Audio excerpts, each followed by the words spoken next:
School board member, quote, maskless kids will be committing murder in the public schools, unquote. Meanwhile, Andrew Cuomo still has his award for actually murdering senior citizens in COVID-ridden nursing homes. I guess the fact that he wore a mask while doing so, it just makes all the difference. I'm Dr. Duke, she's Katie, and this is the Maskless Dr. Duke Show.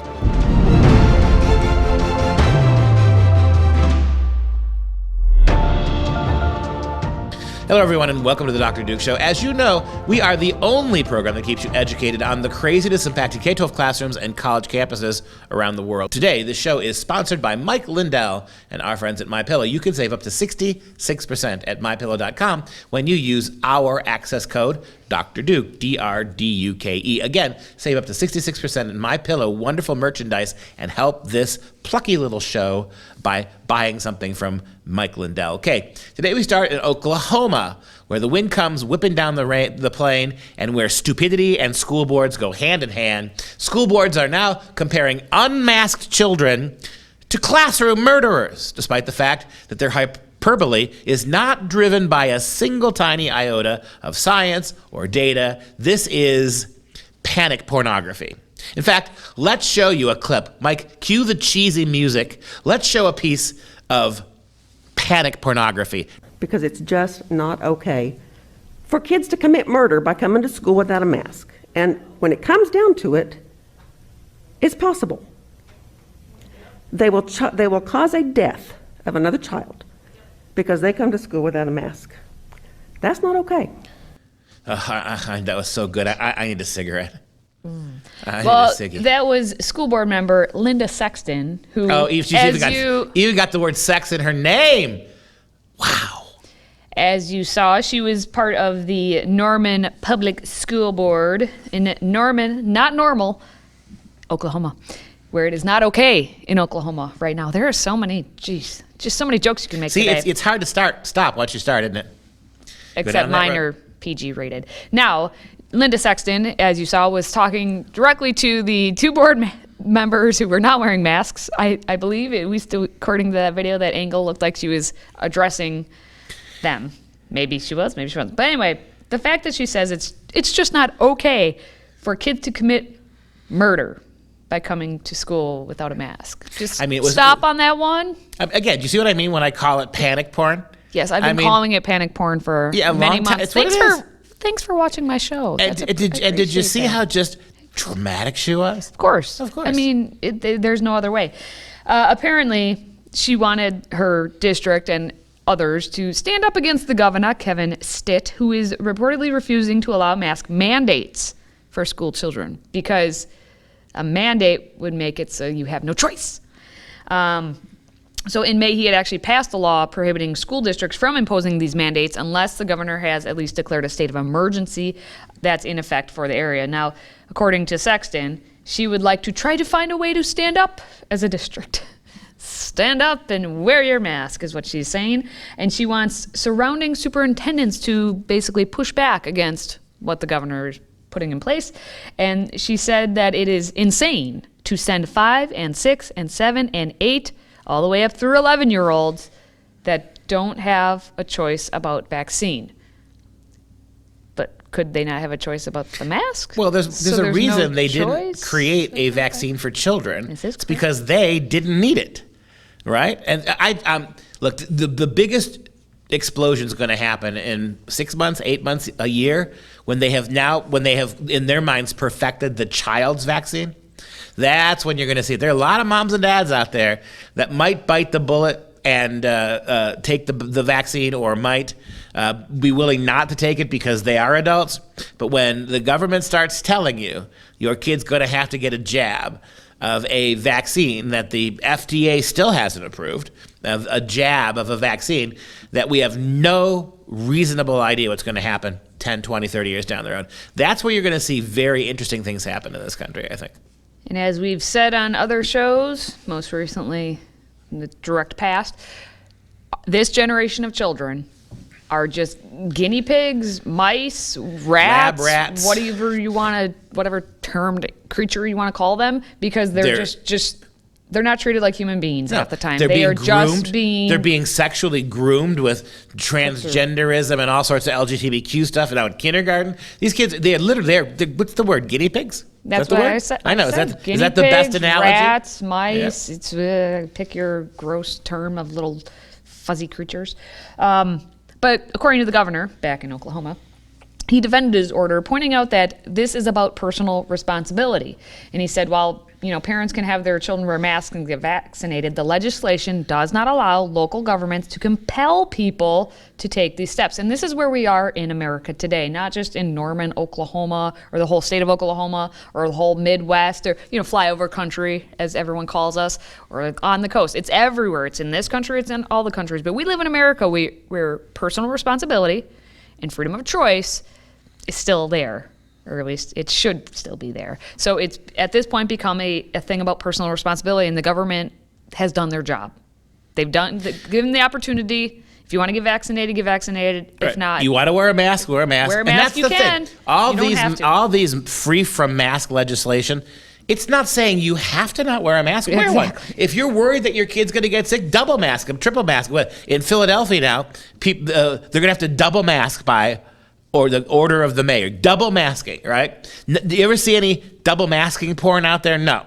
But this little stand-up goofball in Oklahoma, right, wants to take it to the governor's. And why wouldn't that be acceptable? We were told last year during the pandemic, when governors made the case of a state of emergency, all the schools had to conform. Mm-hmm. Now all the governor of Oklahoma says, you can't require masks until we call a state of emergency. But that's not good enough. And I just asked the question, what is the science behind this? They keep telling you when they're behaving in completely unscientific ways, ignoring science. And as this woman in Norman, Oklahoma is doing, she's ignoring science. She can't give you a good single scientific reason why this is necessary based on all the vectors for this disease that we know about. Nevertheless, your children are potential murderers. And by the way, if that's what she believes, doesn't that make every unmasked child an attempted murderer? Mm-hmm. Shouldn't they be arrested? What do you do with attempted murderers? You arrest them, right? So is that what she's saying? Any child who shows up without a mask should be arrested? And then their parents, by implication, for enabling the act of attempted murder, should be arrested too. I mean, you scratch the surface of these morons, and it's always a police state. It's always some kind of draconian, authoritative a utopia that they have planned for all of us.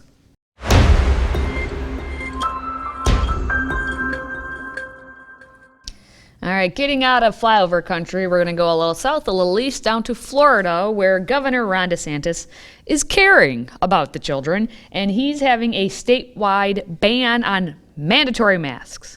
Let me repeat, mandatory masks. You can still wear a mask if you want, children, parents of children, but it's not mandatory masks. Right. So he is going to then potentially withhold the salaries of superintendents and school board members who are trying to circumvent this mandatory mask thing they're trying to do. Thank God that the teachers now finally have some skin in the game. Well, it's not the teachers, the superintendents and school board members. Whoever supports this bill, I guarantee you if the teachers are forced to teach it, they're going to pay a price for it too. It's good that let's just say the irrational left finally has skin in the game. That their stupidity, these superintendents and administrators, now it's going to cost them something. Because it costs us something, right? To disobey, to try to use our God-given and constitutionally underwritten freedoms to make our own decisions. We have to pay a price. It's good that they're going to have to too. Now, according to a spokesperson for DeSantis' office, they said with respect to enforcing any financial consequences for non-compliance of state law regarding these rules and ultimately the rights of parents to make decisions about their children's education and healthcare decisions, it would be the goal of the State Board of Education to narrowly tailor any financial consequences to the offense committed. Now, in the statement, It also said the governor prioritizes protecting parents' rights and ensuring that every student has access to high-quality education that meets their unique needs. For example, the State Board of Education could move to withhold the salary of the district superintendent or school board members as a narrowly tailored means to address the decision makers who led to the violation of law. You see how DeSantis just kind of put it out there? Well, we're going to have it narrowly, but one of those narrowlies could be holding the money of the superintendent. He's trying to tell them, back this off. only happens if you make me, right? Yeah, back off. If you're going to, and I think we finally got a governor who's going to push it. Yeah. I think we finally found a Republican governor who's a little bit more than just talk. And so if I were you, superintendents of mediocrity, idiot school board members like Miss Sexton, if I were you, I wouldn't push this one too far. Well, according to Alberto Carvalho, I think that's his name. He's the Miami-Dade school superintendent. He's been there for over a decade. He said in response that we have established a process that requires consultation with experts in areas of public health and medicine. So he's trying to say, back off, Governor. We know what we're doing down here in Miami-Dade schools. He says, we will follow this process, which has served us well, and then make a final decision. At no point shall I allow my decision to be influenced by a threat to my paycheck. A small price to pay considering the gravity of this issue and the potential impact to the health and well-being of our students and dedicated employees. I want to thank the governor for recognizing that students should not be penalized. All right, here we go. This man, you see how he spun it to be like, oh, you know what, I will give up my paycheck. It's just a small price to pay for our students because I'm trying to be such a good guy right now. He also, through his 2020 contract, I'm not sure what he's going to be making now, but through his 2020 5-year contract, he was making $352,874 those past 5 years, each of those past 5 years. And there are 357,249 students. So he's making $1 off of every one of those students. And back in 2008, at least, that's the data I was tracked down, he was making just $70,000 per year less, so $275K per year, and then he got bumped up $70,000 for his next contract. So let's just, if he has to just, it's a small price to pay if I can't have that money. So, I mean, it's Brings it to you. So sad, just a little bit. Sad day. I'm sad, but there's another superintendent who came out and basically announced how much money he would be losing. Leon County Superintendent Rocky Hanna said that you can't put a price tag on someone's life, including my salary. If something happened and things went sideways for us this week and next week as we started school, and heaven forbid we lost a child to this virus, I can't just simply blame the governor of the state. I can't. So he's basically saying what happens is if he has to lose money, he'll do it so that they follow supposedly the science. Yeah, but you know what? They're not, because if it's as bad as they say it is, then you shouldn't let them come to class at all. Right? Mm-hmm. I mean, they're the ones that are being irresponsible here. It's been demonstrated time and time again that these masks are poor prophylactics. They're not that. And these aren't even, the vast majority of them are these simple paper things. They're not, it's an adornment. It's a COVID accessory, right? It is not it's not something that's going to really stop the disease or the virus. So if you really believe this, that we can't risk even one life, then you should be demanding no life classes, shouldn't you? If you think that, now again, I think it's ridiculous to think that, just like I think it's ridiculous to mask children 8 hours a day for the circumstances we have now, but there's something wrong with your rhetoric, right? If you, like the woman we saw in the last story, if you really think people are going to die that will be guilty of murder, then this has nothing to do with masks. Keep them home. Don't send them to school at all. You should be lobbying for that. Why aren't you?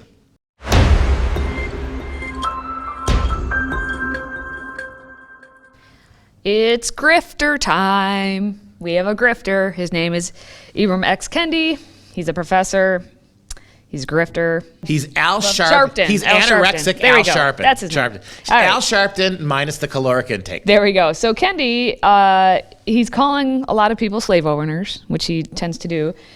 And he's the one who thinks that all white people are racist. Like, you can't deny it. You shouldn't deny it, he says. If you're white, you're racist. Yep. Thank you, grifter. He also says the only way to fight discrimination is by discriminating against people. That's right? What you do. Discrimination is the future of this country. So now, he says. Yeah. maybe a little reminder as to who Ibram Kendi is. He also has a podcast. Why not? And it's called Be Anti-Racist. And he said that Republicans who oppose lockdowns are similar oppressors to those slave owners. Now, we're going to listen in on what he says on this episode called Prison and Police Abolition, Finding True Safety. The right started pushing for the right and the freedom to open back up. I ended up writing this piece in The Atlantic that basically argued that we're still in a slaveholders' republic. And what I argued was that the slaveholder, the individual, wanted the freedom to enslave. There's no difference between that and the individual saying, I should have the freedom to infect people. I should have the freedom to kill and exploit and harass and terrorize. And enslaved people had a different philosophy. Instead of the individual to, it was the community from. So how do we as a community gain freedom from slavery, from oppression, or in the case of the coronavirus, from infection? So the Republicans, the people on the right, had to push for the right to get out of the lockdown. I got news for you, Mr. Kendi. You don't know the first thing about your history.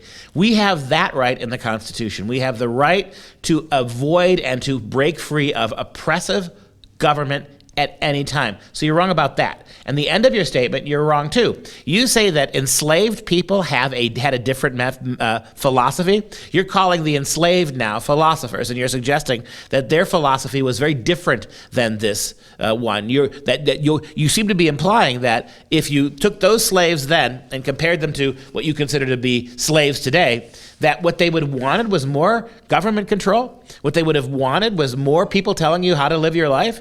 Do you really think that works? Your whole rambling monologue, despite that weird woman in the background who kept going, speaking of COVID porn, right? Your whole narrative is completely lacking of intelligent, coherent thought. But see, intelligent, coherent thought, reason, that's white supremacy too, Kendi tells us. Well, and the simple fact that he's saying that Republicans, I guess, are saying that I should have the freedom to infect people. I haven't heard a single person say, I should have the freedom to infect people, because that is not at all what anyone is thinking. It's I should have the freedom to make the choice about what I do. With my body. With my body, my choice. Says the left. So the fact that I should have, and I should have the freedom to kill and exploit and harass and terrorize and enslave people. Who is saying that? Who? Nobody. Name someone other than Kendi saying it on this podcast. Now, by the way, that's the kind of shallow stuff you get in everything he writes and everything he says. Correct. It is, when you look at it from the lens of basic rationality, he fails every one of those tests. And this guy's a professor. Let that be. You're spending how many tens of thousands of dollars to send your kids to colleges full of clown shows like this? This is true.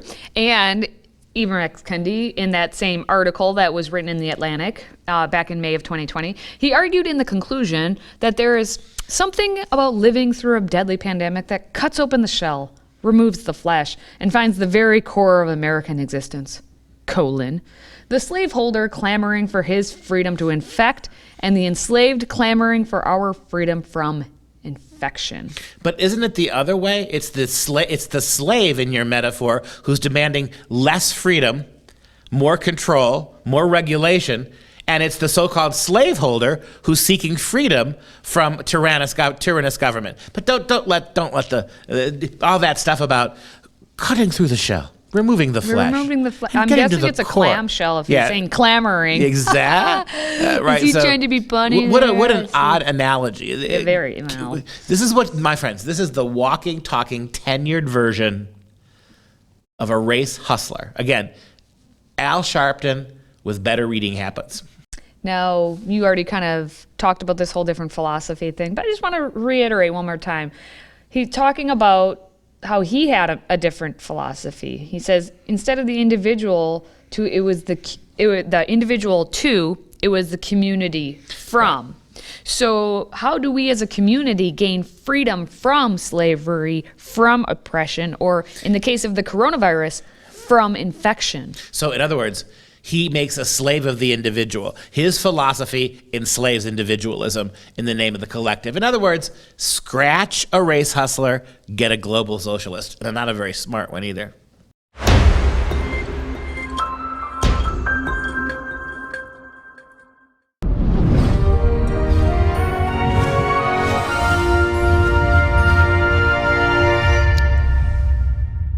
Welcome to Sir Peter Paul Rubens Week on the Dr. Duke Show. One of the most interesting painters of the Counter-Reformation. The Counter-Reformation, of course, was the Catholic Church's attempt after the Protestant Revolution, the Protestant Reformation in the early 16th century, to push back.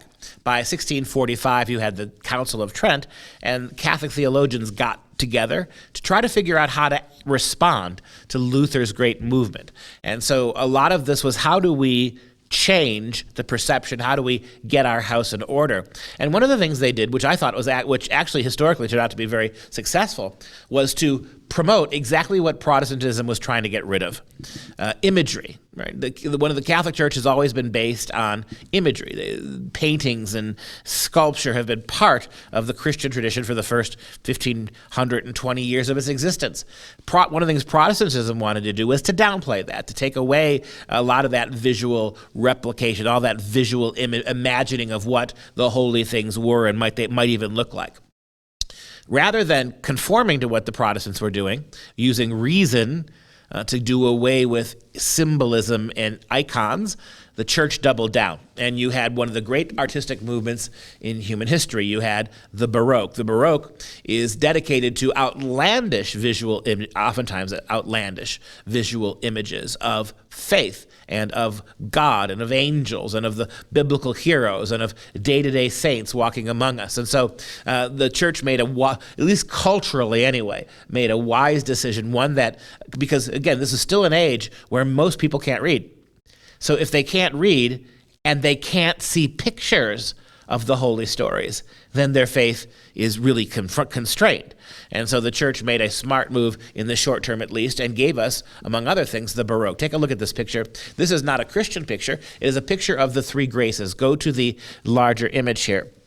The three graces in Greek mythology, remember the Renaissance and then the post-Renaissance era, was big going back to classical Greece and Rome and back to the Bible to represent Christian truths and the cultural art and rationality of the ancient Greeks and Romans. So in Greek mythology, a charis, or a grace, is one of three or more goddesses of charm, beauty, and nature, human creativity, goodwill, and fertility, together known as the charities, or the charities, or the graces. The usual roster, as given in the ancient poet Hesiod, is of the three: Aglaia, who meant shining; Euphrosyne, whose name meant joy; and Thalia, whose name meant blooming. And so you see our three prominent graces here. And one more thing I would point out to you about this really pretty picture is that, my friends, is the definition of Rubensesque. The word Rubenesque has come into mainstream English language because of Sir Peter Paul Rubens, because he paints a certain kind of woman, a woman that looks like that, fleshy and human and not photoshopped and not anorexic, full-bodied, unabashedly fleshy, unabashedly curved, unabashedly feminine. This is what's known as a Rubenesque portrayal of a female nude. And so what you've got is Rubens reaching back to the classical past to bring forward an idea that of the particularly caritas, charity, is at the center of Christianity as well, and to put together these ancient figures, these three graces, as a reminder of all sorts of cultural factors and religious ones as well, if you can see through the Greek tinfoil, the Greek gauze that masks them. All right, those are the stories for today. If you have a question for us, please feel free to drop it into the mailbag by emailing askduke@fpeusa.org. And if you enjoyed our content, please support the show by joining the Patriot Club. Your one-time $99 tax-deductible donation keeps us going. Simply visit patriotclub.us to get signed up. That's patriotclub.us. And as a special thank you, we will ship you our signature tumbler. And that wraps up and puts a tiny little bow on this episode of the Dr. Duke Show. For Freedom Project, I am Dr. Duke, bowed or unbowed. She's Katie Bolus. And until next time, you ought to stay educated, my friends.